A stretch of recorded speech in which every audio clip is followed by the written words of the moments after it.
여러분 출가합시다. 안녕하십니까. 출가일기 석중입니다.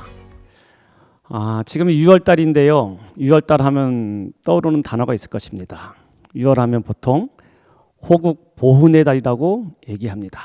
호국, 나라를 보호한 분들에 대한 보훈, 그 공훈을 보답하는 그런 달이라고 할 수 있을 것입니다. 나라를 보호한 분들에 대한 그 공훈을, 업적을 보답하는 그런 의미가 있다는 달이라고 할 수 있겠습니다.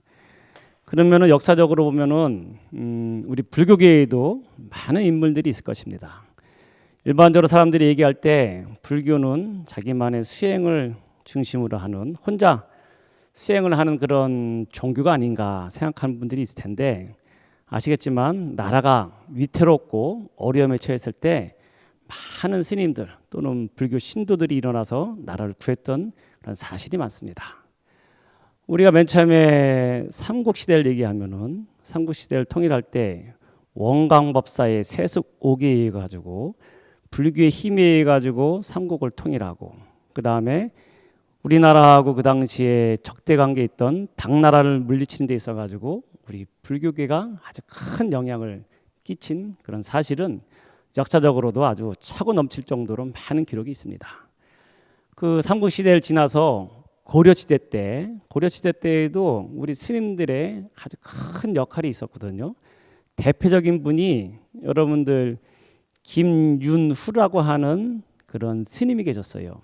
성은 김씨고 윤후라고 하는데, 그 당시에 고려 중기 이후에 우리가 아시겠지만 몽골이라고 하는 세계 최강의 그런 나라에 맞서서 한 30년 동안 항쟁을 하거든요. 조그만 나라인 고려를 갖다가 이것을 정복하지 못했어요. 그 가운데에는 김윤후라고 하는 스님이 계셨기 때문에 불가능했다고 부릅니다. 김윤후 스님은 이 몽고가 6절에 그 침입할 때 두 번째 침입이 대대적인 침입이 있었거든요. 그 당시에 고려의 수도였던 개경이 다 함락이 되고 몽고군이 남쪽으로 쭉 내려가는 과정에서 지금에 있는 용인에 있는 처인성이라고 하는 그 성에서 김윤후 스님이 그 당시에 주민들과 백성들과 합쳐가지고 그 몽고군의 2차 침입을 갖다 막았던 사실이 있거든요.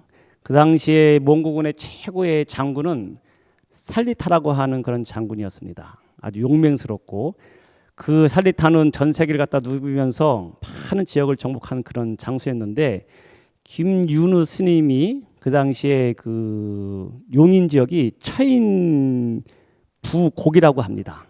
그 당시엔 고려 시대 때에는 군현 부곡이라 해가지고, 군이든지 현은 지금 우리가 말하는 뭐 특별시, 무슨 시같이 큰 도시를 얘기하고, 여기에는 양반이든지 일반 백성들이 사는 곳이고, 그 당시에 처인 그 부는 그 하천민들 또는 평민들이 사는 지역이 있는데, 그 신분 낮은 사람들과 합심이 돼가지고 그 김윤후 스님이 그 몽고의 장군이었던 살리타를 갖다가 화살로서 그 적중시켜가지고 그 화살에 맞아가지고 살리타라고 하는 장군이 거기서 죽게 됩니다. 그래가지고 몽고군이 물러가는 그런 기록이 있어요. 그 기록으로 본다면 김윤후 장군이 있었기 때문에 그 2차 침입을 막아냈다고 할 수 있겠습니다.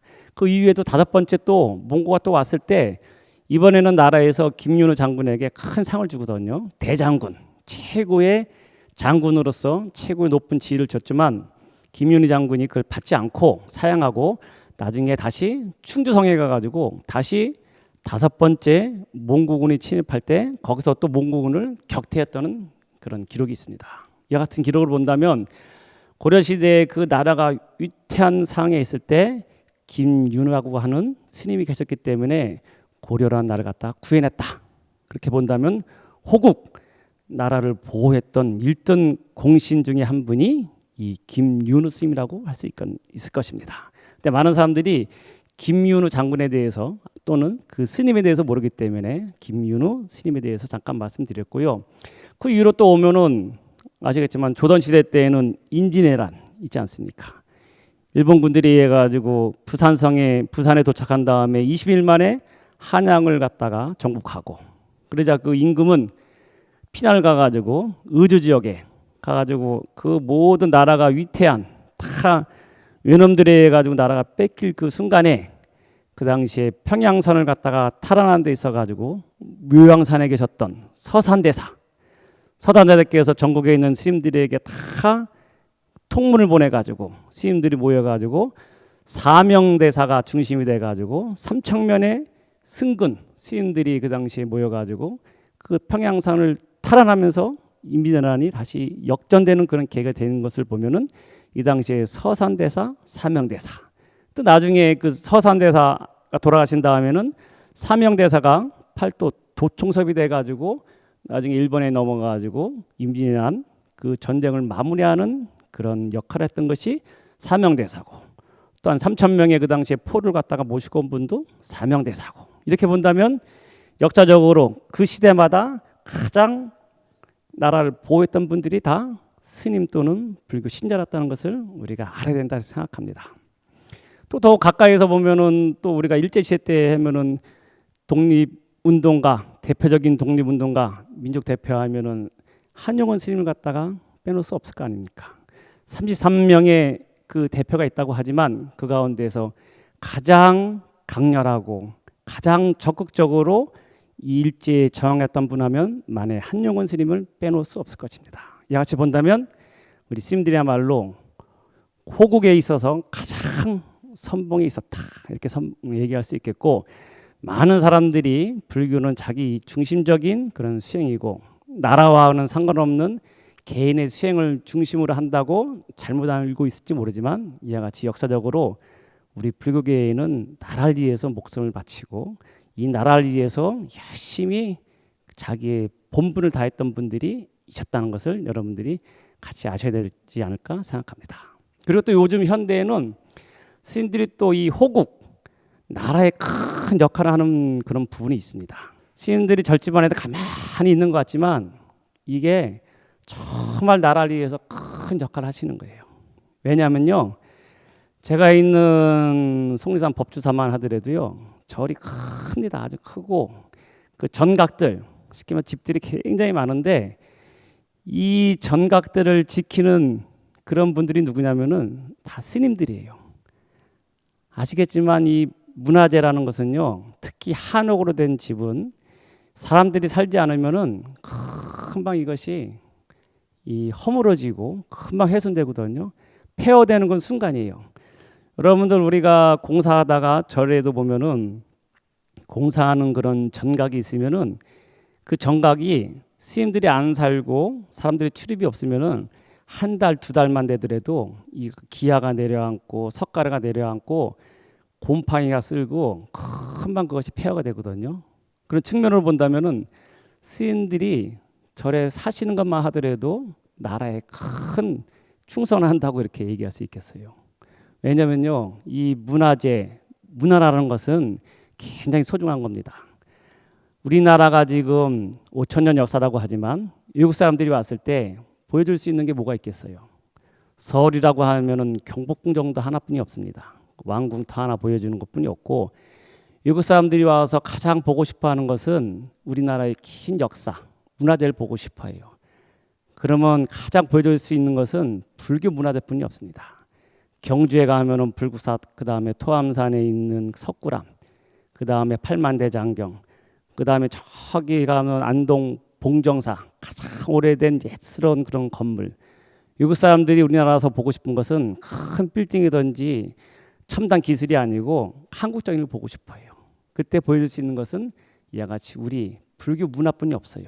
전국에 있는 문화재 가운데 70% 이상이 다 불교 문화재입니다. 그런데 이 문화재를 지키는 것은 우리 스님들이 그 안에 살기 때문에 그것이 지켜주는 거예요. 만약 이것을 국가에서 돈으로 투입해 가지고 그 문화재를 갖다가 보수 유지한다면은 지금보다 훨씬 많은 돈이 투입해야 됩니다. 외국에도 보면 큰 성당들 그것이 다 거의 폐허같이 사람들이 안 살면은 금방 그것이 폐허가 돼요. 그렇기 때문에 거기다 수많은 돈을 투입하거든요. 그런 측면으로 본다면 스님들이 산중에 가만히 계시는 것 같지만 스님들이 이 나라, 호국, 이 나라를 갖다 보호하는 데 있어 가지고 우리나라에 가장 중요한 역할을 하는 분들이 스님들이고 그 스님들에 대한 공문을 갖다가 보답을 받아야 되지 않을까 저는 이렇게 생각합니다.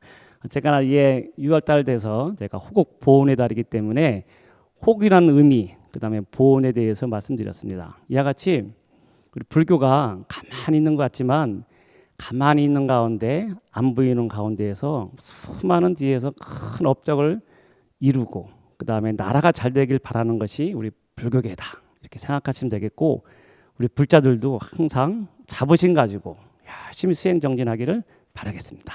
예.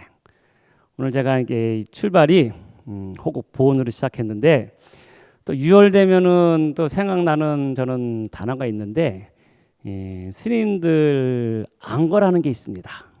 지금 안거가 한 지가 한 달 정도 이렇게 지난 것 같은데 스님들은 1년에 2번씩 안거라는 것을 합니다.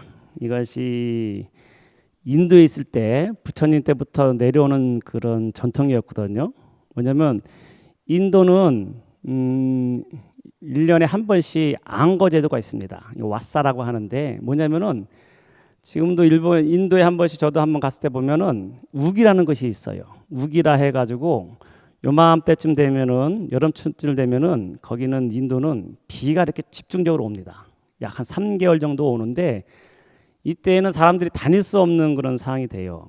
우리하고 좀 차원이 틀릴 정도로 비가 많이 오고 그 다음에 비가 오면은 강이라는 것이 막 범람이 되면은 무지무지 큰 피해가 일어나요. 부처님께서 성도하셨던 그 지역에 가면은 보드가야 그 지역에 니런사라라고 하는 그 강가가 있는데 저 가봤는데 그 강이 평상시에는 말라가지고 거의 물지기가 없는데 우기가 되면은 이 아주 한강보다 넓은 그 강이 아주 그냥 홍수가 져가지고 모든 게 떠내려온다고 합니다. 거기에 뭐 집도 떠내려오고 동물들도 막 그때 되면 우기가 되면은 막 5만 가지 동물들이 떠내려오기도 하고 도저히 스님들이 다닐 수 없는 그런 상황이 된다고 해요. 그래서 이 안거란 제도는 부처님 때부터 해서 인도의 그 기후에 맞게 그러면은 스님들이 여름 3개월 동안은 다니면서 수행하기 힘들기 때문에 원래 스님들의 기본 수행 방침은 수화자라 해가지고 나무 밑에서 거기서 수행을 한 다음에 3일 이상 머무르지 못하게 돼 있어요. 그 다음에는 다른 곳에 가서 또 수행하는 것이 전통인데 부처님 당시에는 이렇게 비가 많이 올 때는 그것이 불가능하기 때문에 같이 모여서 한 군데에 모여서 안전한 곳에 모여서 공부하자. 이것이 이제 안거의 시작이었어요. 그래서 원래는 1년에 한 번 하원거라 해가지고 인도에서는 여름 더울 때 우기 때 이렇게 3개월 동안 안거했는데 이것이 이제 동북아시아 중국 거쳐서 우리나라 오면서 이 기후상 또 우리나라는 2번을 해야 되는 그런 상황입니다. 중국도 마찬가지고요. 왜냐면 여름에는 덥기도 하고 또 겨울엔 춥잖아요. 그래서 이 여름에 더울 때 음력 4월 15일부터 7월 15일까지는 한 곳에 모여서 공부하자. 그 다음에 겨울에 추울 때는 10월 15일부터 해서 1월 15일까지 음력으로 그때 모여서 공부하자는 것이 이게 안거 제도입니다. 그래서 안거라고 하면은 편안하니 거처한다 하는 말이 되겠지만 편안하게 거처하는 것이 아니고 가만히 한 군데 있으면서 마음이 편안하게 거처하면서 치열하게 수행하는 그런 시간이 안거라고 얘기할 수 있겠습니다. 그래서 이제 지금 전국에 있는 선원에서는 조계종 같은 경우에는 한 2,000명 이상의 스님들이 안거에 들어갔어요. 매년 이와 같이 하안거, 동안거 이렇게 들어가는데 약 한 달 전에 이렇게 모든 스님들이 안거에 들어가가지고 열심히 정진하고 있는 그런 시기라고 할 수 있겠습니다. 그래서 구순안거라 해가지고 이때부터 90일 동안 안거의 그 참된 목적은 뭐냐면은 일체 세속가구의 어떤 이런 인연을 끊고 열심히 수행에만 정진하는 것이 안거의 본질이거든요. 그래가지고 지금도 많은 스님들이 일체 외부 출입을 금지하고 이렇게 모여가지고 수행하는 그런 시기라고 할 수 있겠습니다. 옛날부터 안거 기간에는 결제라고도 하는데 안거 기간에는 다니지 못한다고 했어요. 안거 기간에는 모두 열심히 모여서 공부하는 것을 원칙으로 했습니다. 근데 지금은 예전에 이제 그런 말이 있는 것이고 그 의미는 열심히 공부하자는 의미인 것이고 지금은 또 선방에서 열심히 수행하는 스님들도 있고 또는 뭐 포교하고 그런 스님들은 또 소인 보는 스님들은 안 다닐 수가 없어요. 제가 여기 와서 강의하는 것도 이거 옛날 같으면은 안 될 일이지만 이게 이제 포교 차원에서 하는 거기 때문에 특수하게 이렇게 다니는 것은 이해합니다. 그 근본 의미는 다 같이 모여서 공부하는 데 있다 한데 안거라고 할 수 있습니다. 근데 이렇게 안거가 되면요, 보통 하안거 때는 안거 시작할 때 보통 2, 3일 전에 스님들이 전국에 있는 스님들이 다 모여요. 미리 이제 이 도량에 가서 살겠습니다 해가지고 스님들이 이제 미리 신청을 하면은 그거 다 해가지고 그 선방마다 자기 이제 여러 가지 환경에 맞게 스님들을 이렇게 다 모이게 합니다. 그러면 20명 되는 데도 있고 많은 데는 100명까지 모이는 데도 있고 그렇게 이제 선방을 갖다가 개설하는데 안거가 보통 4월 15일 날 음력이 시작하면은 이제 초팔 이제 부처님 오신 날 끝나고 스님들 다 오시거든요. 그러면 이렇게 모여가지고 음력 4월 13일 날 다 모입니다. 거의. 그러면 14일 날 되면은 방이라는 것을 짭니다. 방. 그래가지고 방을 짠다고 하는 게 뭐냐면은 그냥 모이면은 막 사는 게 아니고 스님들이 모여가지고 각자 소임을 쭉 직책별로 쭉 나누는 것이 이것을 용상방을 짠다고 합니다. 그래서 용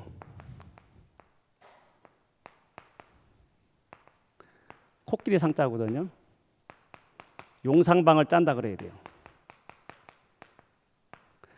이걸 안 짜면은 이 소임자가 여기에 이름이 못 올리면은 안거 대중에 못 들어가요. 그래서 스님들이 이 결제 안거에 들어가기 전에는 꼭 전날에 모든 대중들이 모여가지고 이 용상방을 짜야 되는 거예요.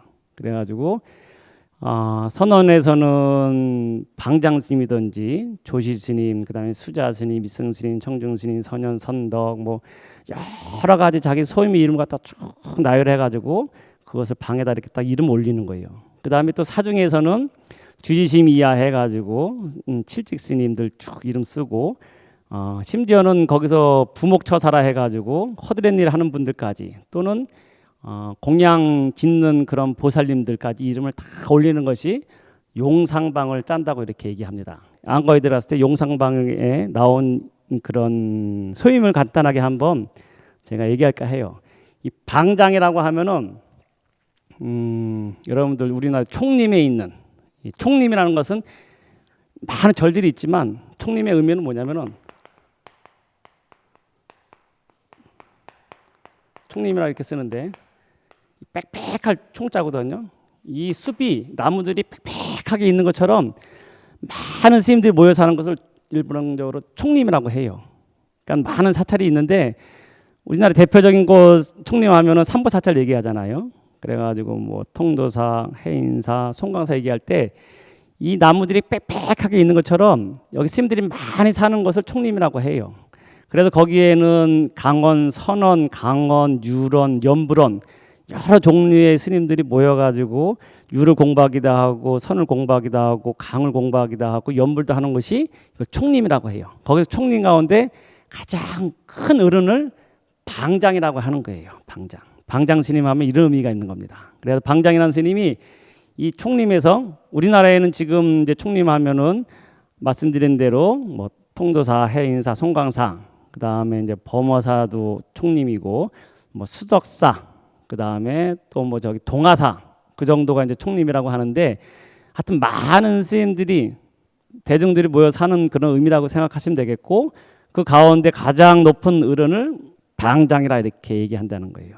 방장이라는 것은 의미는 그랬더니 일반적으로 사람들이 또 잘못 아는 게 방장 스님 하면은 뭐 큰 거실에서 그냥 제일 높은 분이고 그 다음에 거기서 많은 사람들이 오면은 막 방장 스님한테 절하기 때문에 방장 스님 하면은 가장 의리의리하고 좋은 곳에 사시는가 이렇게 생각할지 모르지만 원래 방장의 의미는 이 사방 동서남북 사방에 한 장 정도 되는 곳에 머무는 분 그런 의미가 있는 거예요. 방장. 그러니까 방장 스님이라 해가지고 의리의리하고 큰 방에 계시는 게 아니고 원래 방장의 이 의미는 뭐냐면은 사방에 한 장이라는 것은 옛날에 이게 길이 단위였거든요. 한 척 한 장만 하잖아요.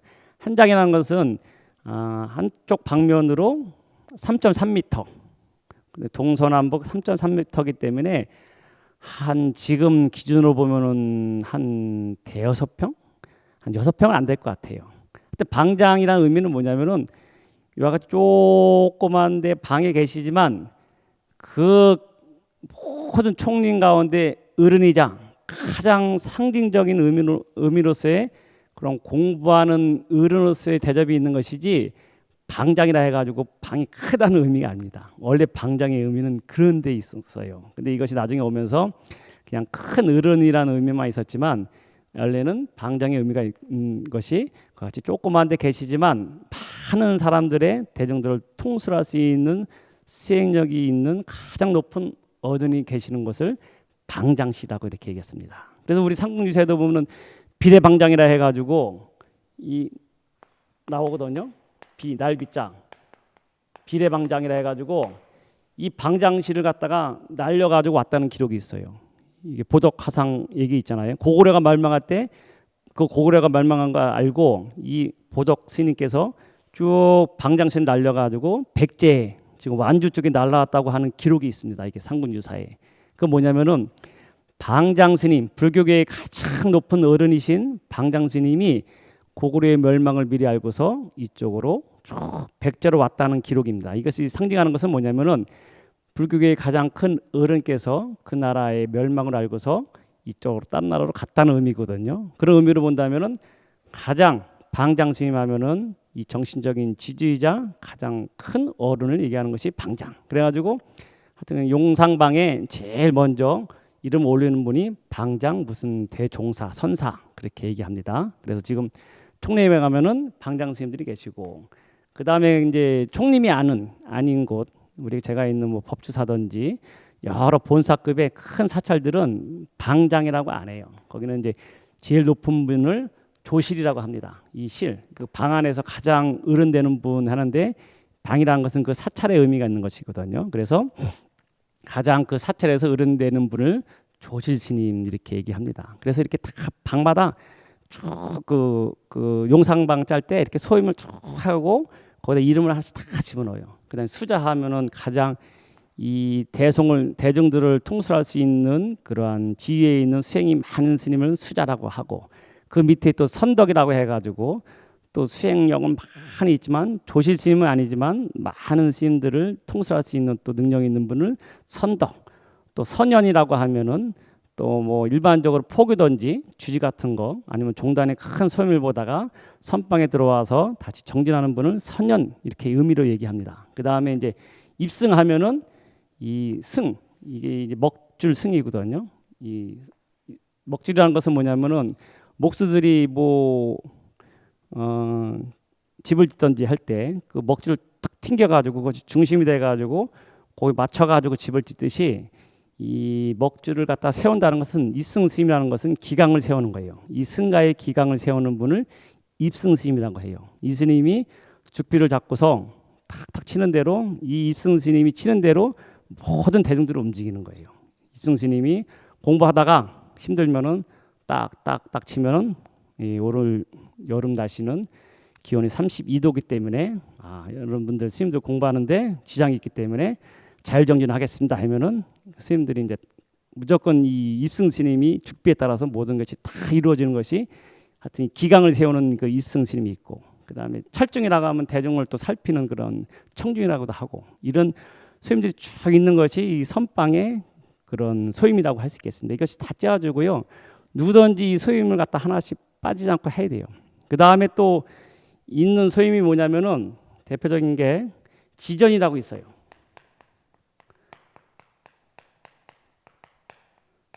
이 전각을 지킨다. 뭐냐면은 스님들이 그 방을 갖다가 이제 큰 방, 그 대종방이라고 하는데 선방에 가면은 넓은 큰 방이 있는데 그 스님들이 모여가지고 거기서 이제 공부를 하는데 지전 스님들이 그것을 갖다가 이제 청소도 하고 지키는 것이 이제 지전 스님의 소임인데 저도 이제 지전 소임을 본 적이 있는데 저 같은 경우에는 봉암사에서 이제 있었던 기억이 납니다. 봉암사에서 지전 소임을 맡는데 지전 소임의 여름에 가장 큰 일은 뭐냐면은 뱀을 잡는 거예요. 뱀. 왜냐면은 뱀이 거기는 이렇게 나타나면은 가만히 앉아가지고 참선하면서 가만히 앉아 있으면은 뱀이 이렇게 쭉 내려옵니다. 그 해가지고 담장을 타고 쭉 내려오면은 지전 스님이 이제 그걸 잡아야 되는 거예요. 그러면 이제 다 정진이 끝나면은 가서 뱀을 잡아야 되는데 이것을 제가 이제 지전 스님들이 한 4명 있었는데 제가 이제 그 담당을 했어요. 뱀이 나타났다 하면은 저를 찾는 거예요. 제가 가지고 석정하면 내가 가가지고 뱀을 잡아야 되는데 솔직히 말해서 저는 뱀을 잡아본 적 거의 없거든요. 그러면 가가지고 찌개로 해가지고 근데 그 뱀이 얼마나 무섭겠어요. 저도. 근데 말은 해놓은 게 있어가지고 안 할 수는 없고 여기 뭐 독사라고 하는 사람도 있고 뭐 살무사라는 말을 뒤에서 아유 이거 보려면 가는 거요 해가지고 막 얘기하는데 하여튼 뱀만 나타났다면 이제 그걸 잡아가지고 제가 이제 처리했던 기억이 있는데 이 뱀을 갖다가 또 처리하는데 어떤 스님이 그러는 거예요.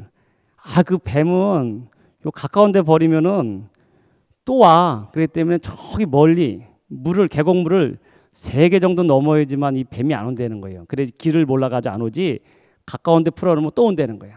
그래서 제가 이 뱀을 잡아가지고 그걸 가지고 그냥 어떻게 이놈이 도망갈까 그냥 꼭 잡고서 500m 정도 갖다 버려야 된다는 거예요. 그래서 산을 넘어가지고 이 뱀을 갖다가 거기 놓아주고 오고 또 있으면 좀 있으면 또 나타나면 내가 해가지고 또 버리고 그래가지고 한 것 동안에 뱀 잡는 게 제가 이게 그 소임이었는데 화두가 가만히 앉아가지고 참선만 하는 게 아니고 뱀이 나타났다 앉아 있으면 보이거든요. 그 봉암사에 큰 방에 이렇게 있으면은 뱀이 이렇게 보여요. 그러면은 이거 정지 시간 끝나면 가서 또 뱀을 잡아야겠구나 해가지고 한철 동안 뱀만 잡던 내가 그런 기억이 있습니다. 이것처럼 자기가 어쨌거나 이게 소임, 자기가 맡은 소임은 충실히 해야 되는 게 이 선언의 규칙이에요. 그래가지고 저는 지전이라는 소임도 있을 때 뱀만 잡았던 어떤 그런 기억도 있고 어떤 스님은 산감이라 해가지고 산에 올라가가지고 시간만 따면 가가지고 산을 지키는 거예요. 감시하는 거. 봉암사가 여러분들 그 숲이든지 산이 보존된 이유는 스님들이 매같이 가가지고 거기서 산을 지켰어요. 그 봉암사 뒤에 있는 희양산 그게 봉우리가 너무 좋거든요. 그러니까 사람들이 소문이 나가지고 백두대간 중간쯤이라 해가지고 전국에서 수많은 사람들이 오는데 그냥 가만 놔두면은 산이 다 훼손이 돼요.